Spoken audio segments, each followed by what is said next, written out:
I love Bitcoin. Manipulating the supply of money has short-term and long-term consequences.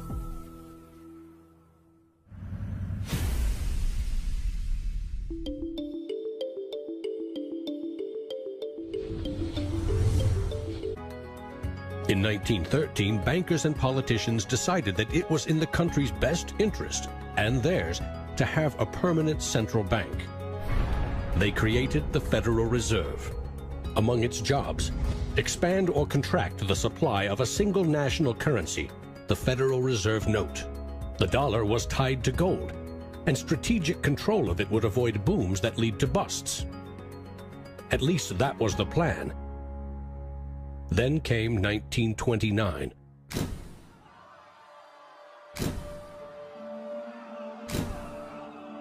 The Great Depression would have a profound effect on monetary policy worldwide.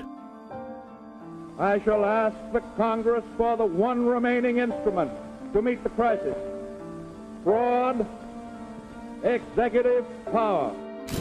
Soon, the Fed had printed nearly all the money it legally could to pump life back into the economy. It needed gold to fire up the mint.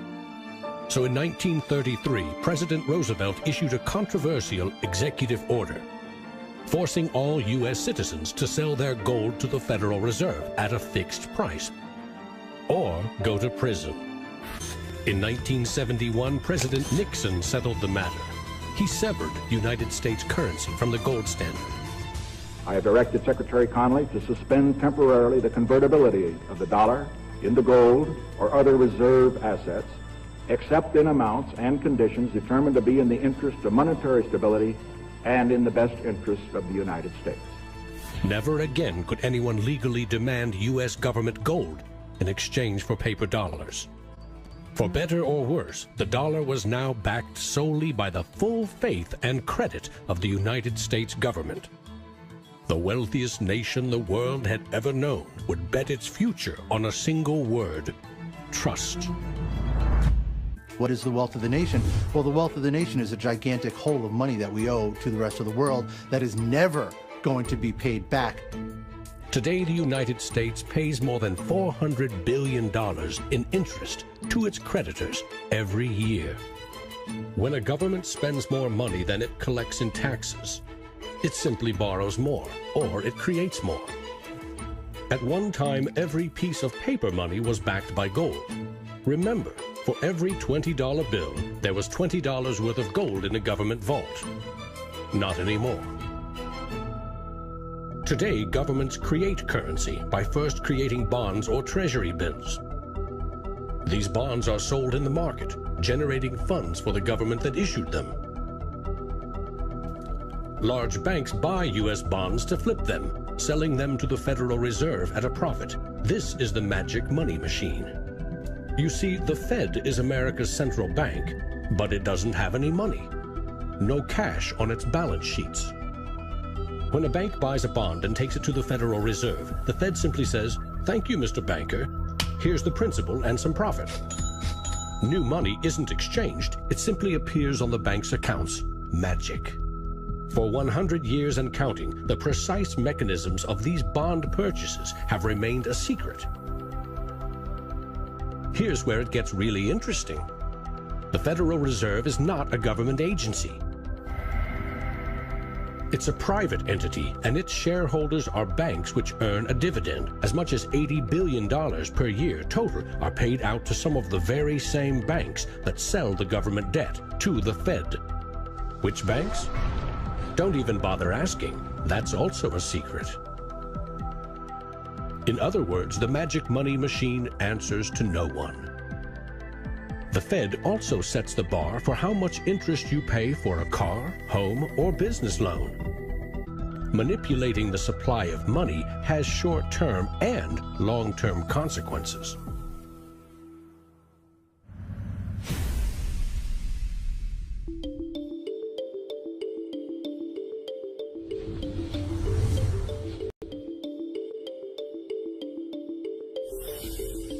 Central banks aim to create new money carefully, strategically, and very, very slowly.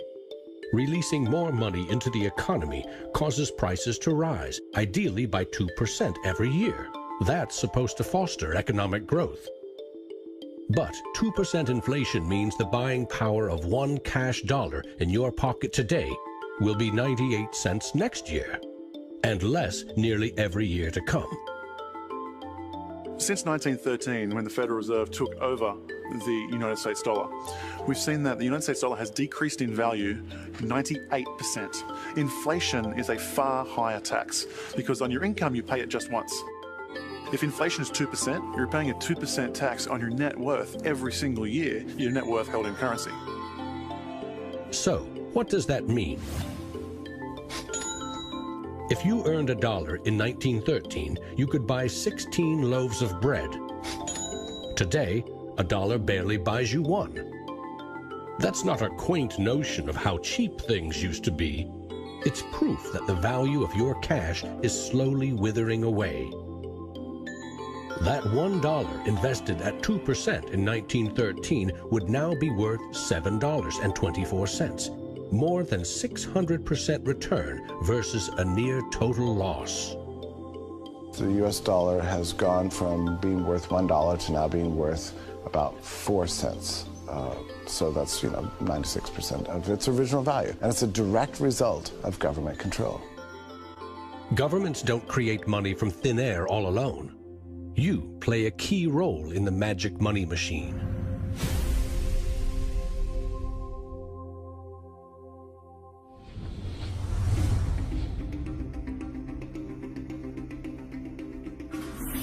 It's not really the central banks that are the problem. I mean, they're part of the problem, but the real problem is that we've given the power to create money to the same banks that caused the financial crisis. We put our paychecks and savings into a bank account and draw from it as we need it. The banks are custodians of our money. Right? Wrong. It is now the property of the bank on their balance sheets. They can do just about anything they want with it. For example, create new money. Here's how. Your bank account shows $100, but the bank only holds $3 and loans $97 to Bob to buy something. In the bank's computers, you still have $100 in your account, but Bob now has $97 of new virtual money in his account. Just digits on a computer screen. There's no cash, no gold, or anything else backing up the new numbers in Bob's account. Just his promise to pay it back. This is new money created as debt. When those $97 are spent, say in a shop, the shop owner deposits into another bank, and it is lent out again, and again, and again. And each of these people have numbers in their accounts showing that they own this money. So your original $100 has multiplied. Now there are over $3,300 in the system. This process of loaning out far more money than a bank actually has as cash on hand is called fractional reserve banking.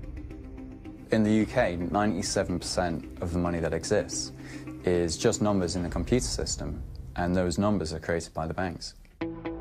Banks earn untold billions in interest every year by creating and lending virtual money. What's more, banks don't even need your deposit to create new money. If they consider someone credit-worthy for a loan, they can put new magic money into his or her account and start charging interest. So reporters talk about Bitcoin as though it's the first digital currency. But actually we use digital currency every time you make a transaction through internet banking or through your bank card. Actually, it's not even just digital currency, it's digital currency that is created by the banks, essentially out of nothing. In other words, all new money is debt. This is the part of money creation that isn't taught in economics class. Money in paychecks, bank accounts, 401ks, that loan to Bob, credit card debt, your home loan, all began life as virtual money created by the banks. The entire system is based on trust. Trust in the bank's solvency. Trust in the debtor's ability to repay their debt.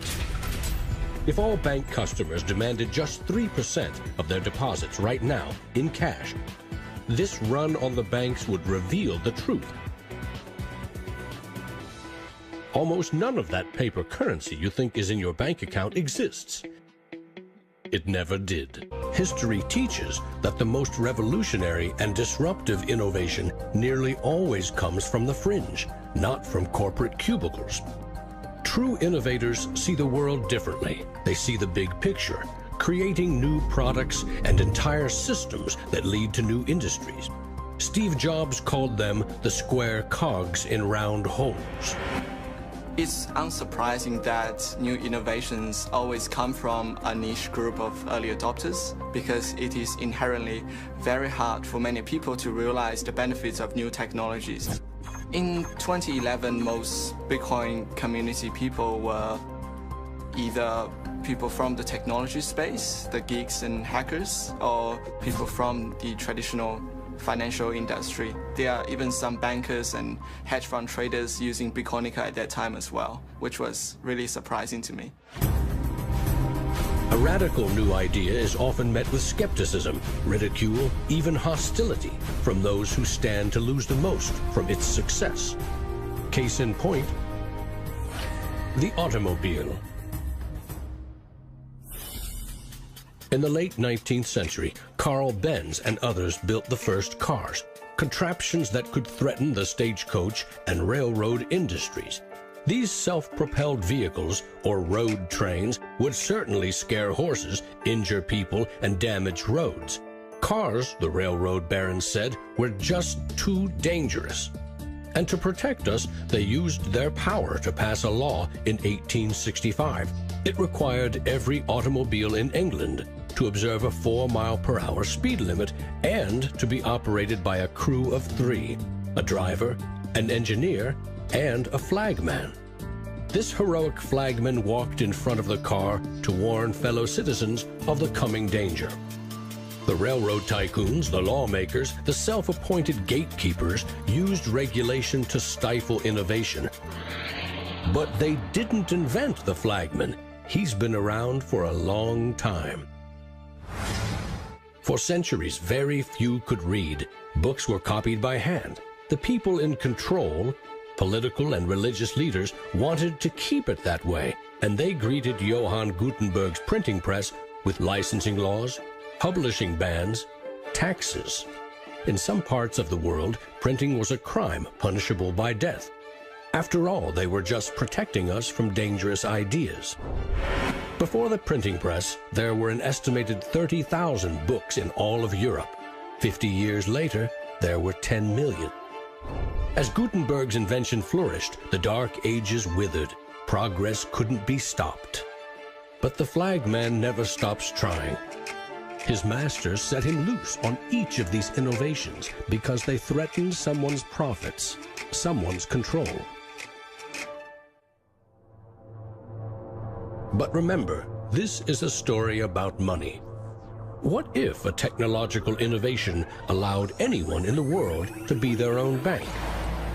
To create a currency free from taxes and banking fees?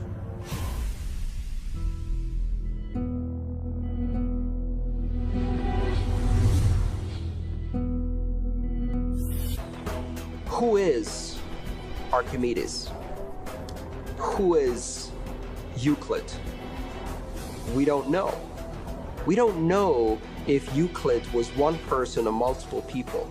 And you know what? It doesn't matter. Euclidean geometry works whether I know who Euclid was or not, whether Euclid was a moral and good person or whether he was a corrupt plutocrat and a bastard.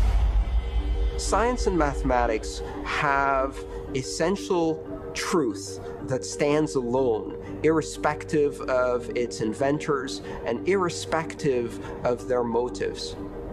Well, Bitcoin is a system based on mathematical truths, and these mathematical truths stand alone.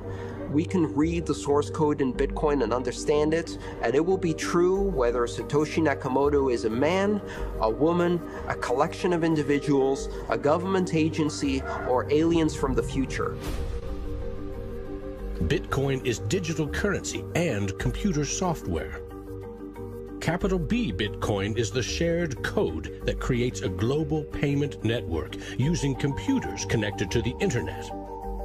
Bitcoins are virtual currency, digital money created, stored, and exchanged on that network. But unlike virtual dollars created by a banker, this new currency was created with math by an anonymous inventor. Bitcoin is an open-source software protocol, like much of the code supporting the internet and email. Open source means anyone, everyone, can use the protocol. No one person or company can control it.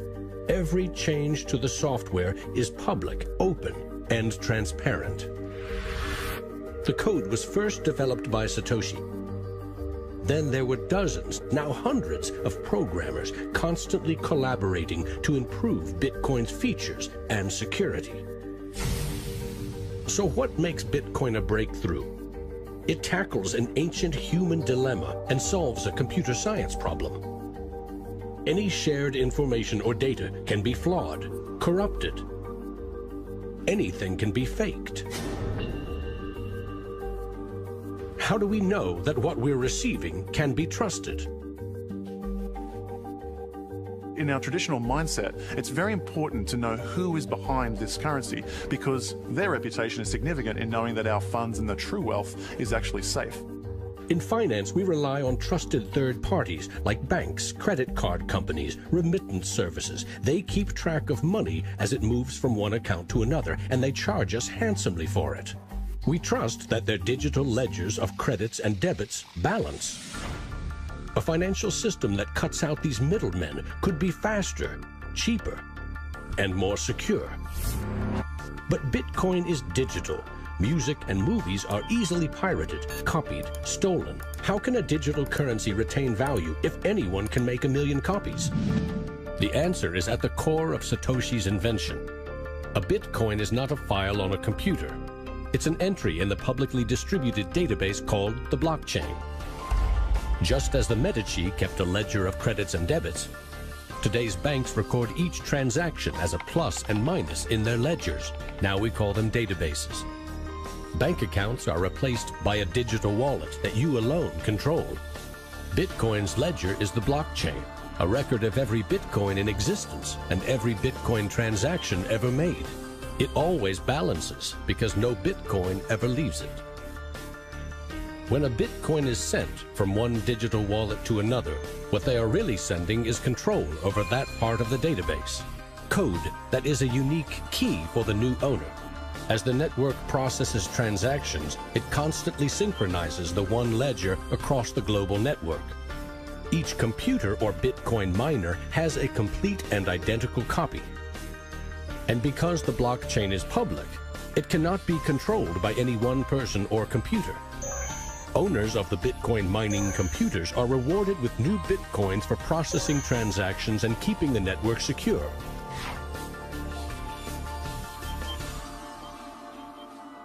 In other words, the Bitcoin network replaces banks and bankers. Today, the combined computing power of this global network is greater than the 500 biggest supercomputers combined, times 10,000. And because every transaction is verified and recorded by the network, a Bitcoin cannot be forged. Digital currency cannot be debased with cheap metals or printed by the billion at will. Too much currency can unleash a monster, skyrocketing prices, trillion-dollar bills that can't buy a loaf of bread. There's a big movement in the U.S. demanding that the Fed be audited so we can find out what they're doing. Nobody really knows how many dollars are in existence, for example. Ben Bernanke created several trillions of dollars over the last several years, but nobody really knows where they landed. At any time, for any reason, the central banks can print as much money as they want. They call it fancy things like quantitative easing. And when they do that, it makes the dollars or euros or yen that you and I have worth less. So if the world starts using Bitcoin as their currency, it can't be controlled by central bankers or politicians.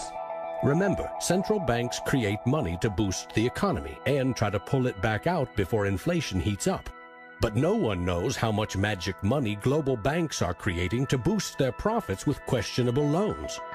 Bitcoin is completely the opposite. It's totally transparent. You know exactly how many exist. The computer code behind Bitcoin has a built-in brake pedal, cutting the creation of Bitcoins in half every 4 years. This ensures a transparent, controlled scarcity, and ultimately limits the total number of Bitcoins to 21 million.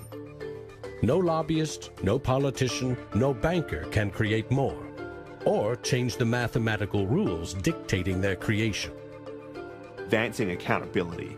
And that's one of the things I think is most exciting about Bitcoin and the technology behind it, is not so much that it will supplant the dollar or that it will supplant government itself, but that all of a sudden there's a competitor to government, and that government itself now needs to look over its shoulder more than it did.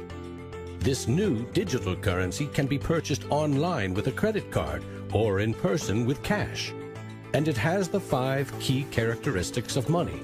In the US, 2/3 of in-person sales are done with debit or credit cards. That plastic is a 60-year-old technology, created by a middleman, never designed for the internet. Each transaction requires personal data, like your name and address. Credit card databases are regularly hacked, with fraudulent purchases charged to your account. Criminals buy and sell stolen credit cards by the thousands in dark corners of the internet. In some parts of London, 1/3 of all online credit card transactions are fraudulent. A Bitcoin purchase is done for pennies, but there are no protections. If you lose your passwords or are fooled into paying the wrong person, you can never get your money back. It is like digital cash. For a seller, this means no chargeback risks. For an e-commerce company like Expedia or Overstock, cutting credit card fees can double their profit margin. You could not miss the point more effectively than by thinking of Bitcoin as a currency and payment network that will make shopping easier for the first world. Bitcoin is about everything else, everywhere else. There are 2.5 billion people without a bank account. With Bitcoin, a mobile phone with an internet connection is now a bank with access to the global marketplace. What happens when Bitcoin services and infrastructure and Bitcoin wallets and payment processors start going into these countries? These people will be able to gain benefits from trade where they could not previously. These people will be able to send money home, international remittance, which is one of the major pain points of the current financial system. Yeah, if I send $100, with banks it's going to cost me 20%, Western Union is going to cost 10%, other options that are competing with Western Union is still going to be about 5%, and if you are sending to really remote areas, it's going to be anywhere between 15 and 30%. So in terms of money remittances, it's going to be a game changer using Bitcoin. You do not need a bank account. You just need internet connection and a wallet to get set up. It's a tool to give people an access into the global ecosystem and give them a promise for an economic future, and specifically provide a way for them to not be dependent on a government that could shut down their bank accounts or even could go into their bank accounts and take out finances. An international wire transfer can take up to 4 days. Yet the internet allows us to instantly and globally share text, pictures, videos, anything digital. Why not money? Money, which we now know only exists as digits in a bank's database. With Bitcoin, you can send $1 or $1 million worth of value anywhere in the world.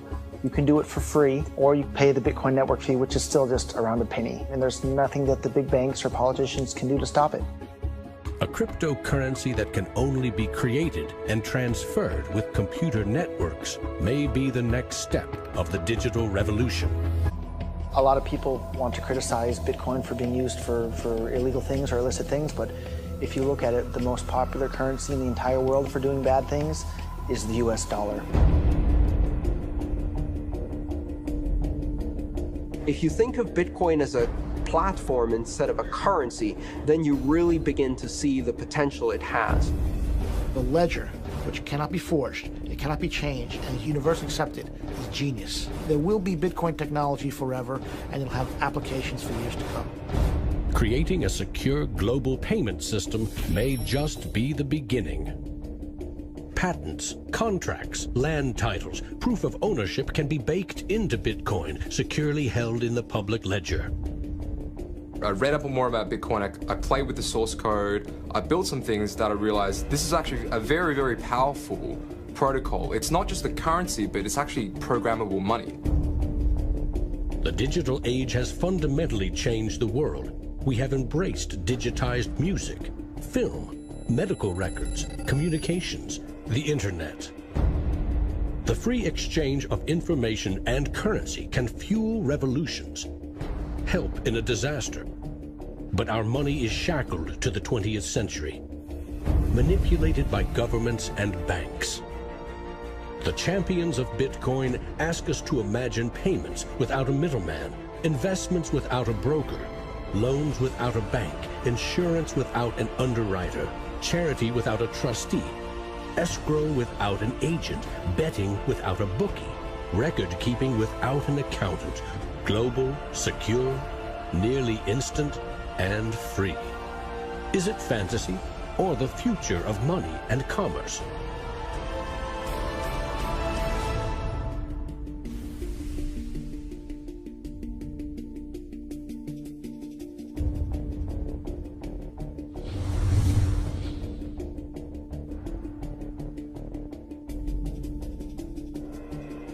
I love Bitcoins. I'm really into Bitcoin.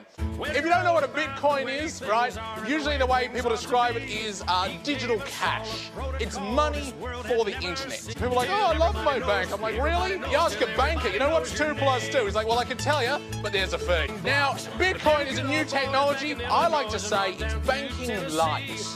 All of the convenience, none of the evil.